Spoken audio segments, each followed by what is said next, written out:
Then on Sports Central, we go for our 2022 college football predictions for the Colorado Buffaloes, team that went 4-8 overall in the 2021 season. Well, this team being 2022 and whether or not Colorado will improve for the 2022 season is what we go over here today. We'll be analyzing this team and predict their schedule game by game in this video. Starting out with their team trends, Colorado 4-8 last season. They were 2-4 in their first 6, 2-4 in their last 6 last seasons. So once again, your overall record was 4-8. And obviously, disappointing season. 4 wins is not where you want to be. Yeah, but this team did show potential at some points last season. They kept it close against a really good Texas A&M football team. 10-7 was the final score there. I mean, they could have pulled an upset there, but in the end, just a defensive game, and I mean, only 17 points scored there. You know, but the thing is, too, is I mean, considering how good the Aggies were last season, for this team to go neck and neck with them was impressive at the time. But of course, inconsistency was a big issue for this team last season. I mean, you look at the very next week after that Texas A&M game, they lost to Minnesota 30-0, got shut out in that matchup. And I mean, you can also see that. I mean, they beat Arizona 34-0. The very next week they go to Cal and they get beat 26-3 there. So just a brutal loss after a pretty nice win over Arizona, even though I do understand the Wildcats were just a terrible football team last season, especially in comparison to even Colorado. So they beat Oregon State 37-34. That was a great win. Oregon State turned out to be a pretty good football team last season, and this team beat them in double overtime. They also beat Washington 20-17, but lost to Utah to finish out the season 13-28. So even though a challenging season, I mean 4-8, just a disappointing season as well. Yeah, this team, they showed potential at times, and it brings us into 2022. So let's look at your roster preview going to next season. Brendan Lewis, the starting quarterback for this team, is returning, which last season he was pretty underwhelming. 1,500 yards, 10 touchdowns, 3 picks, and a 58% completion rate, so really nothing too outstanding. Also rushed for 200 yards and 2 touchdowns last season.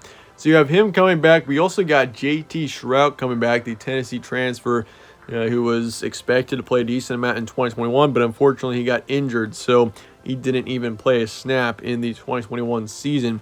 So it's interesting to see JT Shroud here and how he's going to do coming off of his injury. If he comes out and has a great season, I mean, this Colorado team could definitely get 6 wins plus, even get to a decent bowl game. But if he doesn't, I mean, it's going to be tough to see this team get above, once again, that 6-win mark. So, I mean, Brendan Lewis, he could improve as well. I mean, Lewis could have a great season for all we know. I mean, that's a possibility as well, even though I just don't see too much potential in him, especially after a 2021 season where he struggled quite a bit. But going into 2022, there is some optimism here with JT Shroud and what he can do for this team. The backfield looks pretty good. You do lose your top there and Jarek Broussard, who is transferring to Michigan State. We got Alex Fontenot coming back, who put up 400 yards and 6 touchdowns last season. Broussard, if you look at him, he put up 700 and 2 touchdowns last season. So the backfield's got a decent amount of depth. And I mean, Brendan Lewis can rush a little bit as well if he does turn out to be the starting quarterback. And of course, I mean, so the backfield I'm not too concerned about, even though obviously it would have been great to have Broussard come back. It definitely stings a little bit when you know he's still got eligibility. He just decides to transfer out there. But the receiving core, you return your top and receiving, who was tight end Brady Russell last season, and so you got him coming back. He put up 300 yards. You lose your top wideout, your second in receiving from last season in Brendan Rice, but you do return your second wideout there in Daniel Arias, but you do lose your third wideout in Dimitri Stanley. So Rice and Stanley both are gone, and honestly, both players didn't have major impacts on this team. Rice put up just below 300 yards and 3 touchdowns last season of receiving. And if you look at Stanley last season, 130 yards and a touchdown, so nothing too much out of him. So nonetheless, you got Brady Russell coming back, Daniel Arias coming back. So there's a little bit of potential there in the receiving core as well, even though I am concerned about the depth there in the receiving core. There's not too much there. So, I mean, if you get a couple of injuries, say if Brady Russell gets injured and you're down him and maybe even Daniel Arias, you might be in trouble next season. You lose 2 on the offensive line, 2 defensive linemen, 1 linebacker. So defensively, you don't really lose too much. So, I mean, there's potential here for Colorado, even though I feel like this team is going to have to improve in a lot of areas going to next season, especially if they want to end up being a contender in the Pac-12. I mean, the quarterback situation is the most crucial position, I think, for this team. I mean, if JT Shroud can come out and have a great season, I think this team's potential goes way up.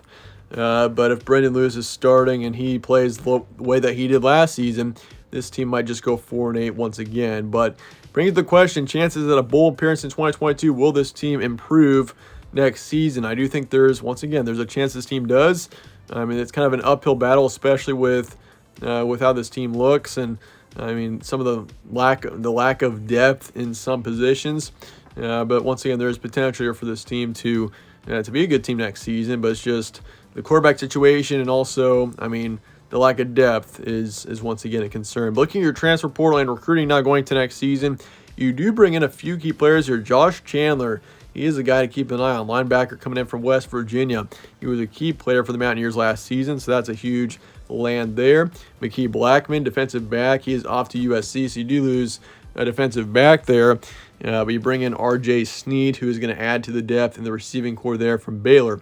You lose Mark Perry and Christian Gonzalez, two in the secondary, off to TCU and Oregon. And you bring in Tommy Brown and Luke Eckhart, two offensive tackles, one from Alabama, one from Arizona. And Chance Main, an edge rusher coming in from Incarnate Word. So you bring in a few players, obviously you lose a couple as well, but overall the transfer portal hasn't been terrible, I would say, for the Buffaloes.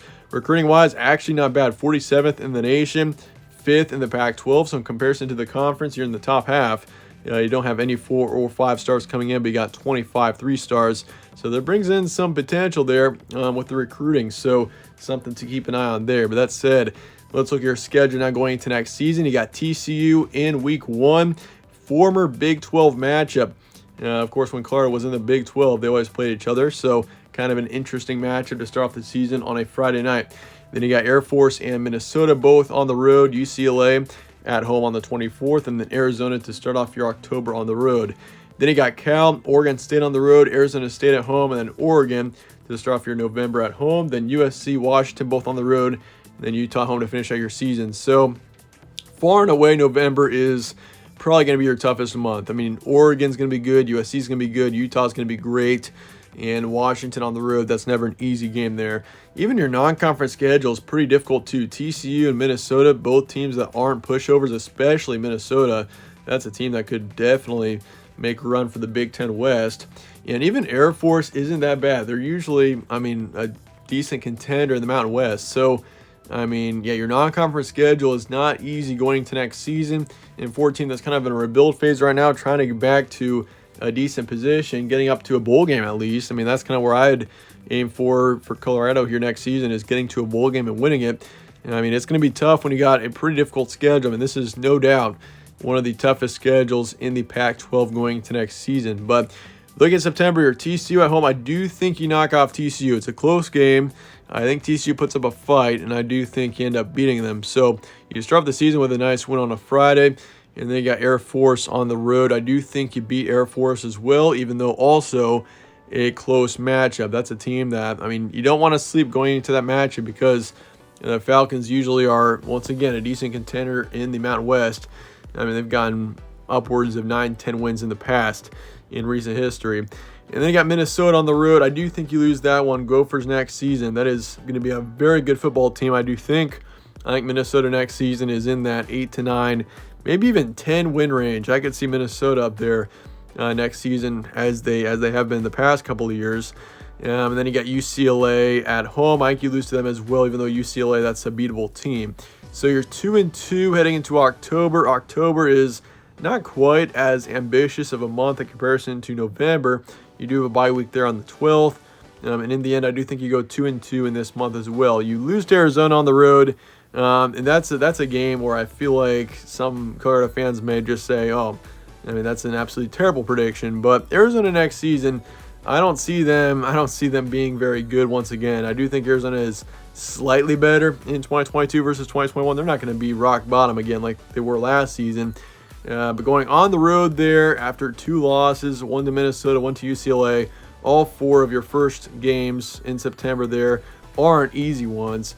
I think you go into Arizona there, and Arizona pulls an upset. Wouldn't be a huge upset, but I do think Wildcats beat you there on the first.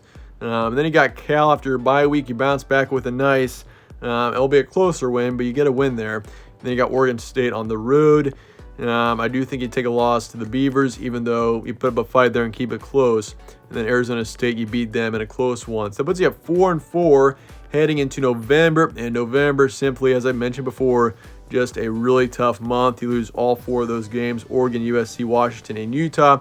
Honestly, Washington is the beatable team out of those 4, in my opinion, for the Buffaloes. And I feel like going on the road there after a tough road matchup against USC, just don't see it happening. So you finish out the season 4-8 once again.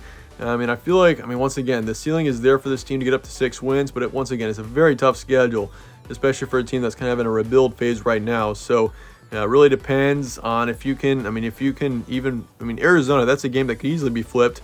You're up to 5-7 then. So if you, say, beat UCLA at home at the end of September and keep all the other games as losses, that's 6-6 right there. So there's a road for this team to get up to 6 wins. But I am going to pick this team to go 4-8 next season. But let me know your thoughts in the comments below on the Buffaloes, and I appreciate you guys watching as always. Stay tuned for more from All Sports Central. Catch you on the next one.